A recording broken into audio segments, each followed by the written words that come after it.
Thank you very much, Mr. Speaker. My question is also for the government leader.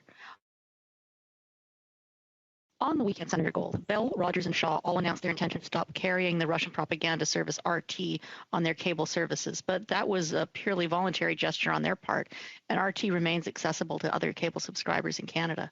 Just today, Twitter announced that it would remove the accounts of RT and Sputnik in Europe as a result of EU sanctions, but that policy doesn't apply here in Canada. With the full understanding that the CRTC is, of course, an arm's-length regulatory agency, can you please tell us what the Canadian government is doing to reduce the volume of Russian propaganda on Canadian cable and Canadian social media sites? Senator Gold. Thank you, Senator, for the question. It's an important one, and the government is working closely and has been with the social media sites and has been working as well with its partners and allies in order to address the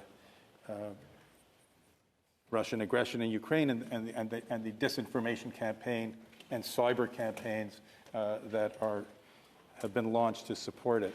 I do not have details to share with you, but this chamber should be confident that the government, as it has been revealing in the days preceding this, continues to have put all options remain on the table, and work is being done carefully to do everything that Canada can do to help resist the Russian aggression, and that includes in the area of cyberspace. Senator Simons, do you have a supplementary? I do, Mr. Speaker. Thank you. Senator Gold, I've also fielded a lot of questions from Canadians in the last few days about Fox, which is a mandatory part of most basic cable packages in Canada. Given increased public concerns about disinformation and misinformation on Fox, is the government able to reconsider the prerequisites and standards for granting broadcast licenses and cable carriage in this country? Senator Gold. Well, again, thank you for your question. It's a rather a large one, and I don't have a specific answer for you. But this chamber is well aware that legislation will be forthcoming from the government to address many issues surrounding the platforms and social media. And at that point, I think it will be a good opportunity for us to learn more about what the government's plans are in this regard. Senator Kutcher. Thank you, Speaker. My question is for Senator Gold. Senator Gold, although Russian-driven or supported disinformation designed to destabilize our democratic system of governance is now more visible to Canadians, it has been there for some time. Over the pandemic, it has increased in sophistication, intensity, and volume. From RT, which was described by its editor-in-chief as an info weapon, and other sources as well. During this pandemic, much of its output has been focused on anti-vaccination and anti-public health messages. It has become linked to various conspiracy theories such as Chinese social credit and the New World Order, and skillfully fanned pandemic fatigue, promoted anger, driven spread of disinformation, and supported actions directed against our democratic institutions.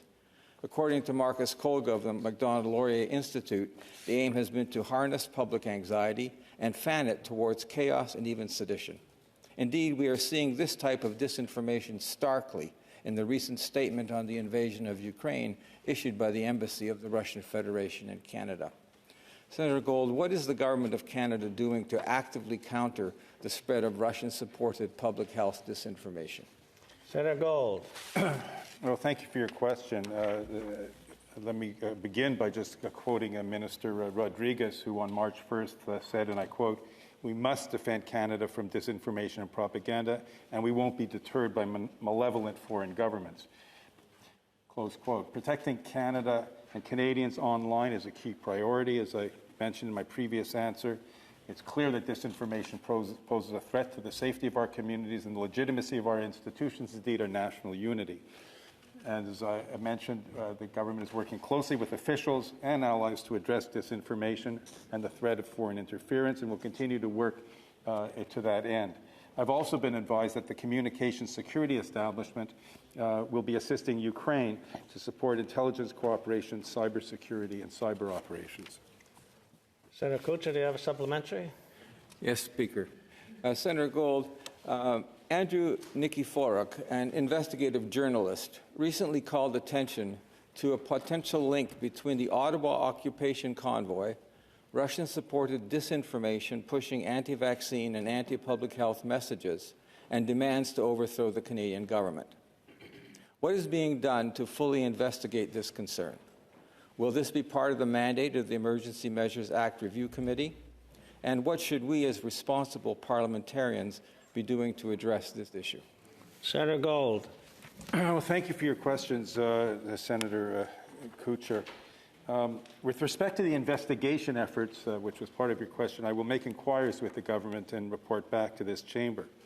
Regarding your other questions, with regard to, or at least, let me begin again, as previously articulated in debates, and as we all know by now, the Emergencies Act provides that the review committee will have the ability to thoroughly investigate the circumstances, all the circumstances leading up to the proclamation of the emergency.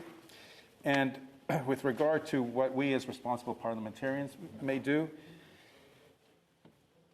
we're aware that foreign interference through funding and threats have been reported.